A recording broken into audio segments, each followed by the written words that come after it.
Today, I am going to teach you how to begin your YouTube channel. Starting a YouTube channel can be exciting. Here are some steps to help you get started. Define your niche. Pick a topic you're passionate about or knowledgeable in. Examples include gaming, vlogging, tech reviews, DIY, fitness, cooking, educational content, and storytelling. Plan your content. Create a content calendar with video ideas. Aim for content that provides value, entertains, or educates your audience. Set up your channel. Create a Google account and set up your YouTube channel. Design an engaging banner and logo using tools like Canva. Write a clear and catchy channel description explaining what viewers can expect. Invest in basic equipment camera. Use your smartphone or invest in a DSLR/mirrorless camera. Microphone. Good audio quality matters.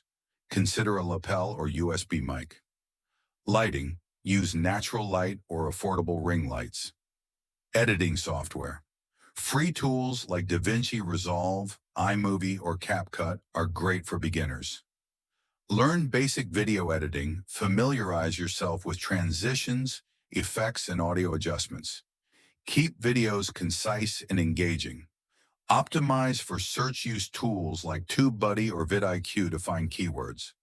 Write catchy titles and detailed descriptions and use relevant tags. Create attractive thumbnails to boost click-through rates. Be consistent. Post regularly, whether weekly or bi-weekly. Stick to a schedule to build an audience. Engage with your audience. Respond to comments and questions. Ask viewers for feedback and suggestions. Include a call to action like subscribe or leave a comment. Promote your channel, share videos on social media platforms. Collaborate with other creators in your niche. Encourage friends and family to support your channel. Analyze and use YouTube analytics to track performance. Learn what works and refine your strategy. Would you like help narrowing down your niche or planning content?